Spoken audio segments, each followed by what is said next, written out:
প্রশ্নটা ছিল হচ্ছে যে অভিনয় তোমাকে কিভাবে হিলিংয়ে সাহায্য করেছে, কারণ তুমি বিভিন্ন চরিত্রের কথা বলো যেটা তুমি বিভিন্ন রকম চরিত্রে অভিনয় করেছো।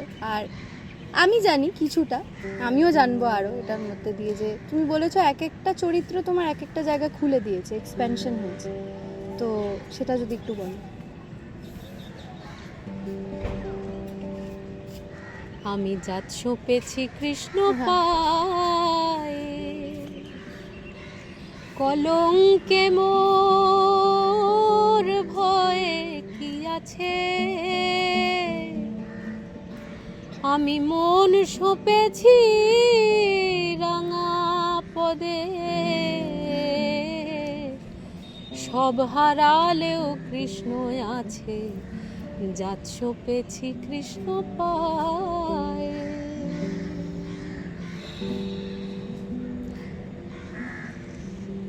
অভিনয়, গান, আধ্যাত্ম, এইটা আমার ডেস্টিনি। ছোটবেলায় তো বোঝা যায় না ডেস্টিনি কি। এই যে গানটা গাইলাম, এটা হচ্ছে মীরার বধূয়া যাত্রার গান। আর আমার জীবনে প্রথম ইমপ্রেশন, অভিনয়ের ইমপ্রেশন দেখা, খুব পাওয়ারফুল ইমপ্রেশন হচ্ছে বীণা দাশগুপ্তা। আমার এখনও মনে আছে, ওই দিনটাও আমার মনে আছে, মানে আমি কতটুকুনি আমার তা মনে নেই, খুব সম্ভবত 2 ফুই এরম হবে, 1.5-2ও হতে পারে। মানে মায়ের কোলে বসে যাত্রা উৎসব হতো খোলা জায়গায়, ওইটা ওই যাত্রাপাড়ার ওইখানটাতেই বিরাট বড় মঞ্চ বাঁধা হতো। সেখানে আমি এখনও আমি যদি এনভিশন করি জিনিসটা, অতটা দূরে মানে ডিস্টেন্সে এরম করে আমি দেখছি, আর সাদা পোশাক পরে একজন গান গাইছে, আমি জাত সঁপেছি কৃষ্ণ পায়ে, আর কৃষ্ণ তার সঙ্গে খেলা করছে চারদিকে। এবং এটা যখন আমি দেখছি, আমি এখনও যখন ওই মুহূর্তটাতে ফিরে যাই, আমার খুব স্পষ্ট মনে হচ্ছে এই জিনিসটা আমি জানি। আর এটা আমি জানি, কি করে জানি সেটা আমি জানি না, কিন্তু এটা আমি জানি, something which is very close to me, something which is very close to my heart. এবং মনে হচ্ছে না যে একটা অদ্ভুত কিছু, ওই যে গল্পটা, ওইটা আমার ভেতরে কিছু একটা তৈরি করছে যেটা আমি জানি। এবং যখন মীরা কাঁদছে, যখন এসে কৃষ্ণ ওর সঙ্গে খেলা করছে, মীরা কৃষ্ণকে খাওয়াচ্ছে, আমি জানি ও আছে, এটা তো ওর বন্ধুই, ওর সঙ্গে তো খেলাই করে, ওকে তো খাওয়াই। যখন শোটা শেষ হয়ে গেছে, মা কোলে করে নিয়ে গিয়ে আমাকে ব্যাক স্টেজে বলছে, বীণাদি ওকে নিয়ে এসেছি। আমার এখনও বীণা পিসির মুখটা মনে আছে, পুরো ডল পুতুলের মতন ছিল মানুষটা, একদম ডল পুতুলের মতন, পিঙ্ক একদম, তখন মেকআপ করা মুখ, এত লম্বা লম্বা বড় বড় এরকম চোখ, আর এত ঝকঝকে একটা হাসি, মানে মানুষটার পুরো হৃদয়টা তার চেহারা দিয়ে একদম বেরিয়ে আসতো। পরবর্তীকালেও দেখেছি বীণা মাসি মানুষটাই পুরো ভক্ত, পুরো হৃদয় সর্বস্ব মানুষ।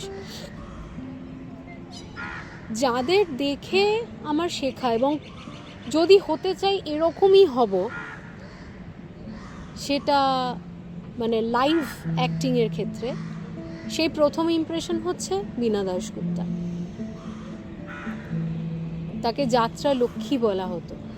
আমি ভাবি যে ঈশ্বরের অপার কৃপা, আমরা তো কৃপার কথা বলছি, কেবল কৃপা ছাড়া যে আর আমাদের কিছু নেই, এবং অনেকে কৃপা পাত্র হবার কথা বলে। আমি এটাও ভাবি যে পাত্রতাটাও কি সত্যি আমাদের হাতে আছে? আমি কি করেছি আমি তো জানি না, যে কি করে উনি চুজ করলেন এমন একটা জীবনে এই পাত্রতা উনি তৈরি করবেন যার মধ্যে উনি এই সমস্ত ঢালবেন, আমি জানি না।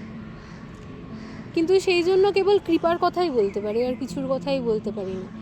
গোটা জীবনটা একটা জীবন্ত নদীর মতন চলছে, কোথায় কোন বাঁকে কোন দিকে যাবে আমি জানি না। কেননা কৃষ্ণ যেমন তখনও স্টেজে খেলছিল, এখনও আমার সঙ্গে জীবনে খেলছে, সারাক্ষণই খেলছে। আর ওই খেলাটাই যেন বেঁচে পড়তে থাকে, সেই লীলাটা যেন বেঁচে পড়তে থাকে। ওই ইমপ্রেশনটা আমার কাছে খুব স্ট্রং। আরেকটা খুব স্ট্রং ইমপ্রেশন হচ্ছে, সেটা ফিল্মে, সেটা হচ্ছে সাউন্ড অফ মিউজিক। তাতে মারিয়ার যে চরিত্রে অভিনয় করেছিলেন জুলি অ্যান্ড্রিউস, সেটা আমার এখনও মনে আছে। ওইটাও মনে আছে আমার, লাইট হাউসে খুবই ছোট তখন আমি, আমার বোন তখনও হয়নি, মানে আমি 3 বছরের কম। বাবা আর মা বসে আছে, আমার বাবাকে মনে পড়েছে যে বাবা আমাকে জল খাওয়াচ্ছে, আর আমি দেখছি ওই সবুজটা ক্রমশ বড় হচ্ছে অস্ট্রিয়ার সেই পাহাড়গুলোর ওপরে। ছুটতে ছুটতে ছুটতে এইটুকু একটা বিন্দুর থেকে একটা মানুষের মতন হয়ে যাচ্ছে, সেটা দেখা যাচ্ছে। আর ছুটে এসে মারিয়া গান গাইছে, the hills are alive with the sound of music, the songs they have sung for 1,000 years. The hills fill my heart with the sound of music. My heart wants to sing every song it hears. তো এই গানটার মধ্যেই আমার জার্নিটা রয়েছে। The hills are alive with the sound of music. এই পাহাড়, পর্বত, প্রকৃতি সব কিছুর মধ্যে কেবল সুর রয়েছে, আর আমার হৃদয়টা এমনই, যে কোনো সুর কেবল ওই সুরটাকে গাইতে চায়। কেন গাইতে চাই আমি জানি না, মানে তখন জানতাম না। সব কিছু কিরকম জড়িয়ে জড়িয়ে থাকে। খুব বেশি দিন নয়, কিছু বছর আগে আমি জেনেছি যে আনন্দী হচ্ছে শ্রীকৃষ্ণের হাতের বাঁশির নাম। তো তিনি যেরকম ভাবে যখন যে সুরটা বাজাবেন, অবশ্যই সেই সুরটাই উঠবে। এবার তিনি আমার ভেতর ওয়েস্টার্ন সুর বাজাচ্ছেন, কি তিনি আমার ভেতরে কখনো ভক্তিগীতি বাজাচ্ছেন, কি বাজাচ্ছেন, I don't know, but I am just open. তুমি যা বাজাবে তুমি বাজাও, দোলাও দোলাও দোলাও আমার হৃদয়, তোমার আপন হাতে দোলে। তো অভিনয়টাও ওরকমই, ঈশ্বর ডিসাইড করেছিলেন, এক্সিস্টেন্স ডিসাইড করেছিল যে আমি এমন একটা পরিবারে জন্মাবো যেটা থিয়েটার বা অভিনয়ের একটা পরিবার। তো আমার দেখাটাও ওই রকমই, যে আমি ওই রকমভাবে এসেছি। কিন্তু ছোটোবেলায় কিন্তু আমি খুব ভয় পেতাম, মানে আমি খুবই একটা গুটিয়ে থাকা প্রকৃতির মেয়ে ছিলাম। বিরাট যে খুব একটা কি বলবো, মানে এক্সপ্রেসিভ ছিলাম এমন নয়, কিন্তু ওই পরিবারের মধ্যে দিয়ে যেতে যেতে আস্তে আস্তে দেখতে দেখতে কোথাও ওটা একটু একটু একটু একটু করে খুলতে আরম্ভ করে। তো অভিনয় এখানে যেটা ভীষণ সাহায্য করেছে আমাকে খুলতে, ভেতরটাকে খুলতে এবং চারপাশের বৃহৎ জগৎটার সাথে কমিউনিকেট করতে। সেই রকম যে বড় বড় চরিত্রগুলো আছে, এই যে এক একটা মানুষের কথা বলছি, তার মধ্যে একজন বীণা মাসির কথা বললাম, জ্যোৎস্না মাসি আছে, জ্যোৎস্না দত্ত, একজন যাত্রা লক্ষ্মী, একজন যাত্রা সম্রাজ্ঞী।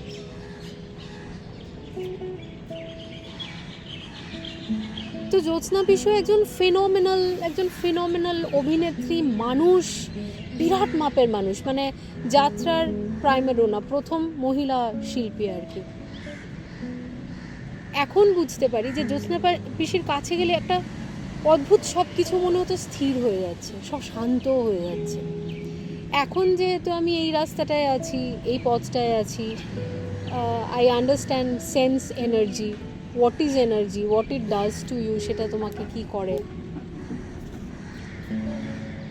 তো জ্যোৎস্না পিসির সান্নিধ্যটাও একটা সাংঘাতিক বড় ইনফ্লুয়েন্স। জ্যোৎস্না পিসির তানপুরাটা এখনও আমার কাছে আছে, জ্যোৎস্না পিসির লিখে দেওয়া, মেনিকে জ্যোৎস্না পিসি বলে লেখা, রূপো দিয়ে বাঁধিয়ে দিয়েছিল ওটা। তো ওটাতে আমি প্রচুর রেয়াজ করেছি।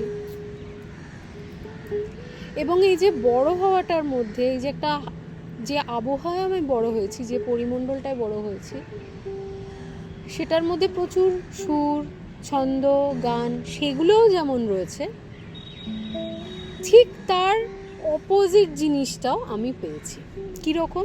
স্টেজের ওপর সবটা খুব হারমোনিয়াস, সেটা যখনই পারিবারিক হয়ে যাচ্ছে, তখন পরিবারের মধ্যে হয়ে যাচ্ছে, সেই মানুষগুলোর মধ্যেই আমি অন্য রকম সব শেডস দেখতে আরম্ভ করছি।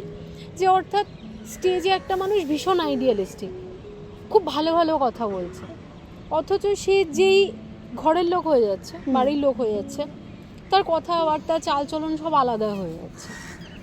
এবং অনেক জায়গায় সে যেটা বলছে সে নিজেও সেটা প্র্যাকটিস করছে না। তো সেইটা একটা মনের মধ্যে প্রশ্ন আসতো যে এটা কেন হচ্ছে, এরকম কেন? কেউ স্টেজের ওপর খুব ভালো একটা কথা বলছে, বলতে শেখাচ্ছে, কিন্তু আমি যখন তার সঙ্গে চলছি আমার ব্যক্তিগত জীবনে, তাহলে এই জিনিসটা ম্যাচ করছে না কেন, মিলছে না কেন? ওইটা একটা কোথাও আমার প্রশ্ন তৈরি হতে শুরু করে। তো ওইটার থেকেও চলতে চলতে একটা জায়গায় গিয়ে আমি রিয়েলাইজ করতে আরম্ভ করি, আচ্ছা আমি নিজে, আমাকে সবাই খুব হাবা বলতো ছোটোবেলায়, বাবা আমাকে ডাকতো ভোঁদা বলে আর কি, ভোঁদাই আমাকে বলতো, ভোঁদাটো, আর বোনকে বলতো গেঁদাটো। বাবা সব অদ্ভুত অদ্ভুত নাম বের করতো। তো ম্যাক্সিমাম ক্ষেত্রেই ওরা খুব দেখতাম খুব অ্যালার্মড হয়ে যেত, বলতো তুই খুব বোকা, তোকে খুব সাবধানে থাকতে হবে, এই হবে এই হবে। আমার কিন্তু নিজেকে কখনো খুব বোকা বলে মনে হয়নি, আমি ভাবতাম এরকম কেন বলে। পরে আমি রিয়েলাইজ করেছি যে জগতে বা জীবনে বেশিরভাগই যা হয়, মানুষ খুব প্রিটেন্ড করে করে চলে, যেটা অ্যাক্টিং। জীবনেই তারা অভিনয় করে, কিন্তু আসলে জীবনটা তো সেরম হওয়ার কথা ছিল না, জীবনটা তো খুব সহজ।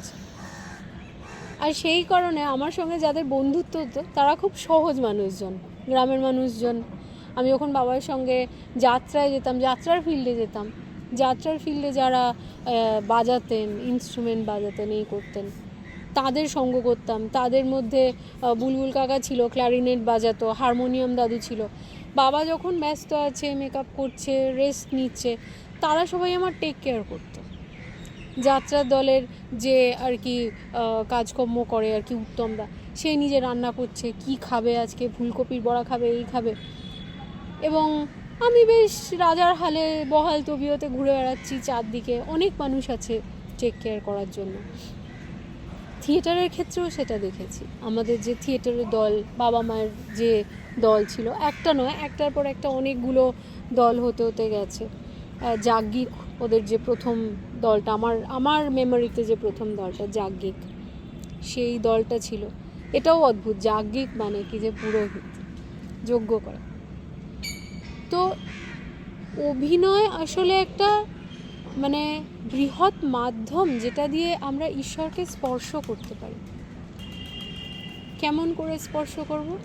আমাদেরকে মানুষের জীবনে কি দিয়েছেন? আমাদের এই সেন্সেসগুলো দিয়েছেন, সেন্স অর্গানগুলো। আমরা তাকে দেখতে পারি, শুনতে পারি, স্পর্শ পেতে পারি, ঘ্রাণ পেতে পারি, তার স্বাদ পেতে পারি। আর একটা কিছু আছে যেটা দিয়ে আমরা সেটাকে ইএসপি বা ষষ্ঠ ইন্দ্রিয় বলতে পারি, সেটা দিয়ে কি একটা যেন আছে, কিন্তু সেটা এক্সপ্লেন করা যাবে না। তো সেই জিনিসগুলোই যখন এক হতে পারে কোনো একটা সার্টেন স্পেস আর টাইমের মধ্যে, একটা কোনো জায়গায়, একজন কোনো মাধ্যমের দ্বারা, যাদেরকে আমরা অভিনেতা বা অভিনেত্রী বলি, খুব উচ্চ স্তরের অভিনেতা অভিনেত্রী একজন মিডিয়ামের মতোই, তাদের ভেতর সেই চরিত্রটা চলে আসে এবং সেটা তো একটা প্রসেসের ভেতর দিয়ে আসে। তো সেই চরিত্রগুলো করতে করতে কখনো কেন ওই চরিত্রটা আমার ভেতর দিয়েই আসতে চাইলো, there must have been some kind of a reason, যে কারণে সে আমায় চুজ করলো। আমার মনে আছে আমার প্রথম করা অ্যাক্টিং হচ্ছে ক্ষীরের পুতুলের বাঁদর। আমারও তো। দেখ, বাঁদরে বাঁদরে ভালোই, বাঁদরে বাঁদর চেনে, বাঁদরে বাঁদর চেনে। তো ওই বাঁদরের চরিত্র অভিনয় করেছি প্রথম। সেটা যখন করেছি সেটা একরকম এক্সপিরিয়েন্স ছিল, কিন্তু সেটা কীরকম অভিনয় ছিল, ওটা উঠে নয়, উঠে একজন কেউ অ্যাক্টিংটা করছে, আমি পেছন থেকে বলছি, বলার, that was easy for me. তারপর এলো আমার 5 বছর বয়সে সেই চারাটি বলে মা একটা নাটক লিখলো বনমহোৎসবের জন্য। আচ্ছা। সেটাতে আমার চরিত্রটা ছিল পুপি বলে একটা মেয়ে। তো পুপি জন্মদিনে তার এক দাদা তাকে একটা চারা এনে দিয়েছে।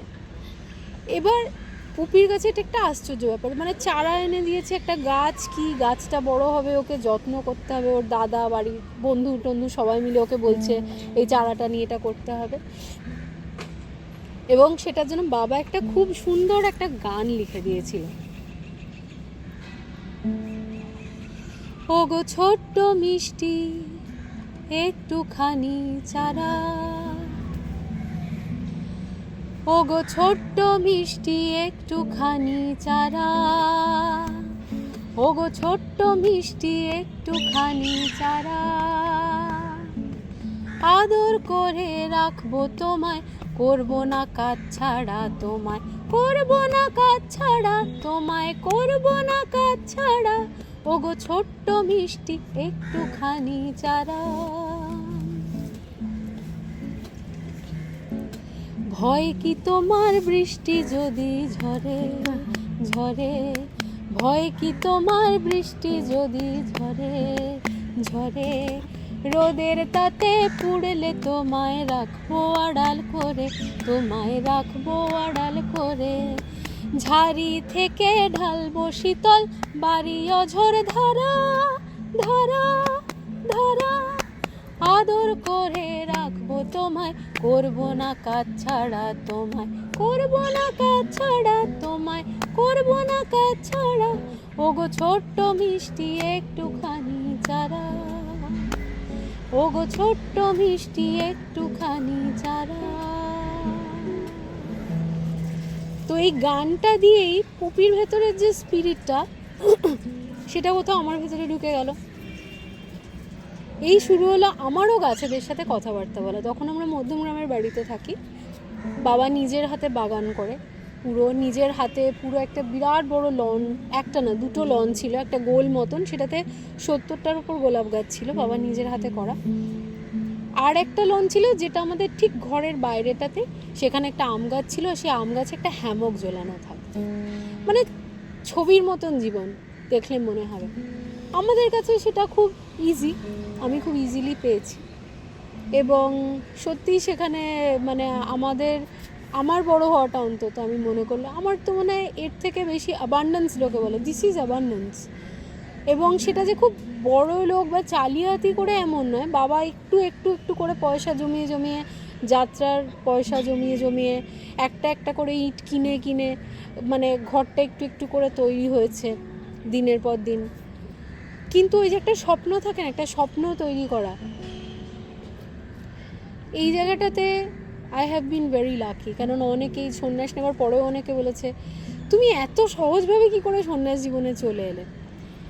আমি অ্যাকচুয়ালি দেখেছি আমার সন্ন্যাসী হতে হয়নি, কেননা আমি আমার বাবা মায়ের সূত্রেই যেটা পেয়েছি, তারা দুজনেই সাধক সাধিকা, এবং ওটা আমার উত্তরাধিকার সূত্রে প্রাপ্ত। সুতরাং আলাদা করে যে আমি বিরাট কিছু একটা করছি এরকম আমার মনে হয়নি। কিন্তু হ্যাঁ, এটা হয় না যে ব্যাটনটা পাস হতে হতে যায়, সেটা আরও সূক্ষ্ম থেকে আরও সূক্ষ্ম।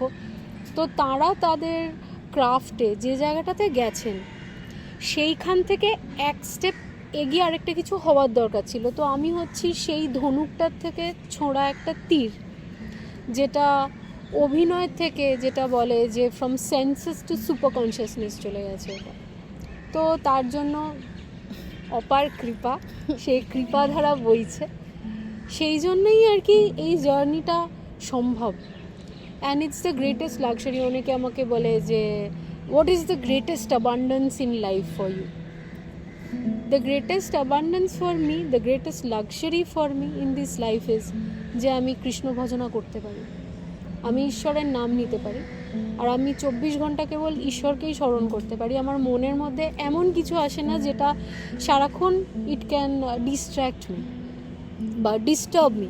হ্যাঁ, এটা সত্যি, মানে বাইরের ডিস্ট্র্যাকশন আছে, সে তো থাকবেই, সেটা তো চ্যালেঞ্জেস। যত বেশি ডিস্ট্র্যাকশন, আগে হলে মনে হতো কি ওরে বাবা এগুলো কখন বন্ধ হবে। একটা সময় যে কারণে আমাকে চলেও যেতে হয়েছিল এই জায়গাটা ছেড়ে। অনেকে বলে তুমি কোথায় গেলে? আমি কোথাও যাইনি, জীবন আমাকে নিয়ে গেছে, সেই কৃপার স্রোত আমাকে ভাসিয়ে এমন জায়গায় নিয়ে গেছে যেখানে I can be even more solid inside. I can nourish my solitude inside me. যাতে আমি যেখানেই যাই না কেন, আমি হাটের মাঝখানে বসে থাকলেও আমার ভেতর থেকে ওইটা কোনো দিন চলে যাবে না। তো অভিনয় হচ্ছে সমস্ত ইন্দ্রিয়গুলোকে এক করে নিয়ে একটা জায়গায় মনোসংযোগ করা। তখন সব ভুলে যেতে হয়, সব কিছু ভুলে যেতে হয়। মানে না ভুলে কোনো উপায় নেই, কারণ আমার যদি সারাক্ষণ মাথার পেছনে থাকে আমাকে কি লাইন বলতে হবে, তাহলে আমি চরিত্রটায় ঢুকতে পারবো না। তো প্রথম কাজই হচ্ছে আমাকে মুখস্থ করে ফেলতে হবে, পড়া মুখস্থ করার মতন। যারা মনে করে ও অভিনয় তো খুব সোজা, কি করব, না না না না। আর মুখস্থ করে দিলেই হলো না, এক একটা চরিত্রের ডিকশন আলাদা। আমি যদি একটা নর্থ বেঙ্গলের মেয়ের চরিত্রে অভিনয় করি, আমার কথা বলার ইন্টোনেশন আলাদা হবে। আমি কলকাতার মেয়ের চরিত্রে অভিনয় করলে ইন্টোনেশন আলাদা হবে। তাই সেটার সঙ্গে সুর জুড়ে আছে, তো আমাকে গান জানতে হবে। If I don't know music, তাহলে আমি গলার ওঠা পড়া, এই যে মডিউলেশন, সেগুলো আমি করতে পারবো না। Movement itself is a dance, চলাটাই ডান্স। আমি হাত তুলবো মানে সেখানে একটা বিভঙ্গ তৈরি হচ্ছে। তো নাচ শিখতে হবে, তার মানে আমাকে আবৃত্তি জানতে হবে, কেননা আমার প্রত্যেকটা শব্দের আমার বাচনভঙ্গি যেমন হবে সেটার ওপর সেই চরিত্রটা প্রতিষ্ঠিত হবে। কেননা শব্দ একটা বিরাট অংশ জুড়ে যে কোনো সাধনার। তো আমার অজান্তে ঈশ্বর আমায় কীভাবে প্রিপেয়ার করছিলেন আমি জানি না। So this has been a great journey towards my destiny, towards my goal. আর আমার গোলটা কী ছিল সেটা আমিও জানতাম না। ওই যে আমরা যেটা বলি যে যখন the student is ready, the teacher appears. আমি জানতাম যে আচ্ছা আমি তো অভিনয় করছি, থিয়েটার করছি, আমি অভিনেতা হব, গাইয়ে হব। গাইয়ে হবটাও পরে এসছে, গানটাও আমার খুব মানে একটা ভালোবাসার, একটা গভীর ভালোবাসার একটা প্রাইভেট জায়গা ছিল। তো সেইখান থেকে অন্য একটা কিছু স্ফুরণ হবে, এইটাই হচ্ছে জীবনের সারপ্রাইজ, এটাই হচ্ছে তার কৃপা। এবং এটা আমার জীবনের দেখা, উপলব্ধি করা, এবং সেটা গভীর একটা বিশ্বাসের জায়গায় এখন মানে আমি জানি এটা। তাই everything is a doorway to the divine, everything, সব কিছু। মানুষও হ্যাঁ, যেমন রাজা বাজিয়ে যাচ্ছে এখানে, ওর প্রত্যেকটা strumming can become a doorway to the divine.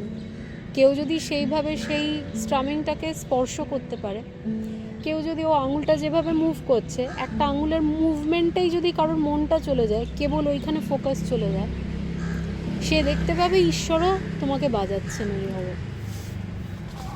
কখনো খুব সফট জেন্টল প্লাকিং, কখনো রাহেওর মতন, কখনো খুব ইন্টেন্স কিছু, কিন্তু যা চলছে সেটা একটা গানই চলছে।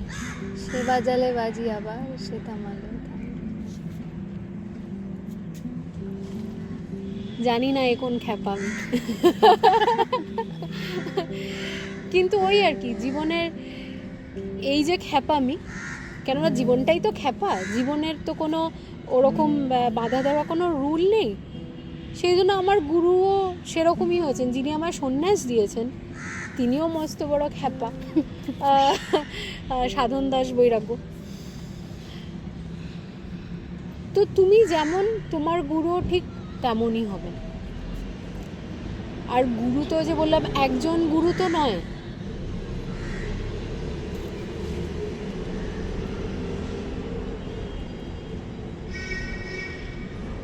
গুরু is like a huge doorway, একটা বিরাট বড় দরজার মতন। মূল যিনি গুরু, যার ভেতর দিয়ে তোমার জার্নিটা শুরু হয়, তারপর ওই সাম্রাজ্যটার মধ্যে ঢুকে দেখবে তোমার একটা গলি, আরেকটা গলি, আরেকটা সরু গলি, আরেকটা ঘর, আরেকটা ঘর, এক এক ঘরে এক এক রূপে গুরু বসে আছেন, বিভিন্ন রূপে গুরু বসে আছেন। তো সেই জিনিসটা অভিনয়ের ক্ষেত্রেও প্রত্যেকবার কেউ যদি অভিনয় করে, এক একটা চরিত্রই তার কাছে এক একটা গুরুর স্বরূপ হয়ে যেতে পারে। মানে আমার জীবনে তাই হয়েছে, সেটাকে আমরা যদি আমাদের জীবনে নিয়ে চলে আসতে পারি।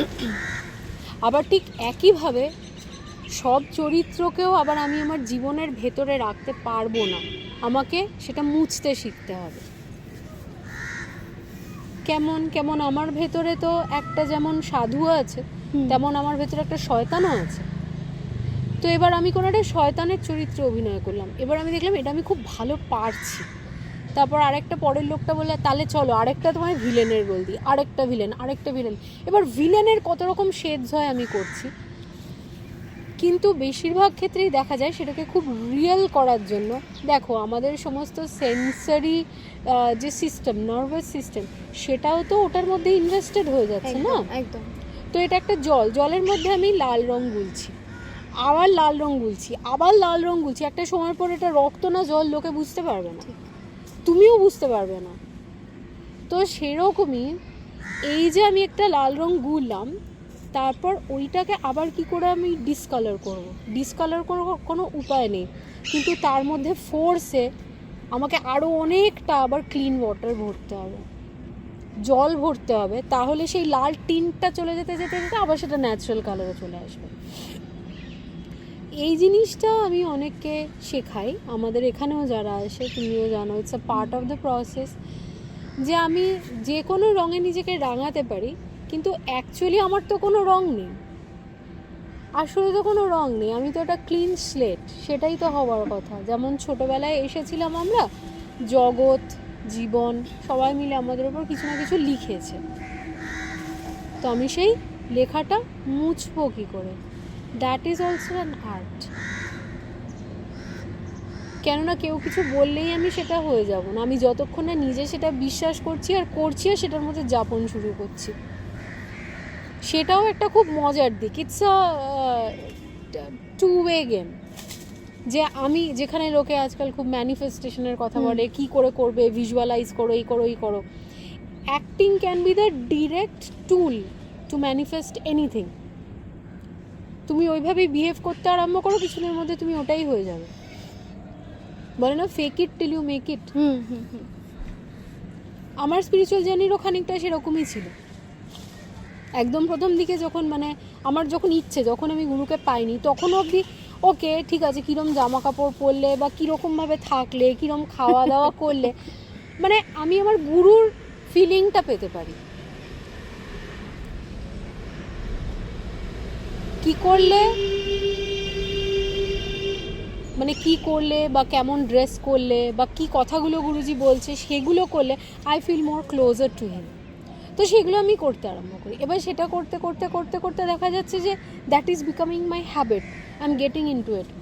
আর যত বেশি আমি আমার সাধনার মধ্যে তারপর ঢুকে পড়ছি, সাধনাটা ঢুকছে, বাইরের প্র্যাকটিসগুলোও আসছে, চলা ফেরা কথা বলা সবগুলোই প্র্যাকটিস করছি, আস্তে আস্তে দেখা যাচ্ছে যে আমি ওইটাই হয়ে যাচ্ছি।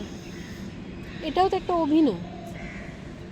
কিন্তু ঠাকুর যে কথাটা বলতেন যে অভিনয়েতে লোক শিক্ষে হয়, এবং অভিনয়ের মাধ্যমেই তিনি বলেছিলেন যে যেখানে বানাঙ্গনারও অভিনয় করছে, সবাই বলেছিল আপনি কি করে ওখানে গিয়েছেন, এই সমস্ত খারাপ পাড়ার মেয়ে ছেলেরা ওখানে।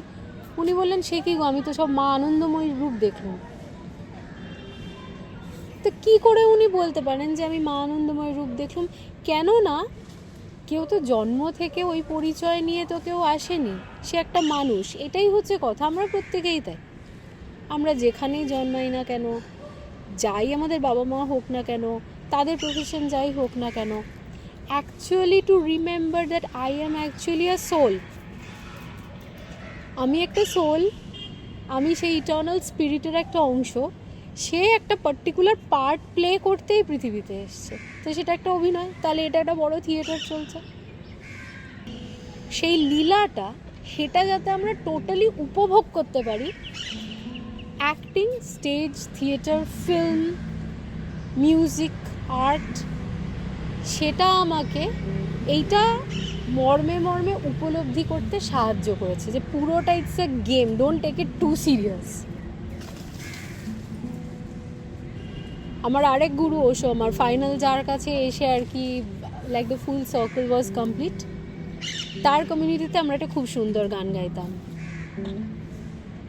লীলা Leela life is just a play, ha ha ha ha ha ha ha ha ha ha ha. Leela Leela, life is just a play. Ha ha ha ha ha ha ha ha ha ha ha ha. Leela Leela, Leela Leela, Leela Leela, what a play. Leela Leela, Leela Leela, Leela Leela, what a play. Leela Leela, life is just a play.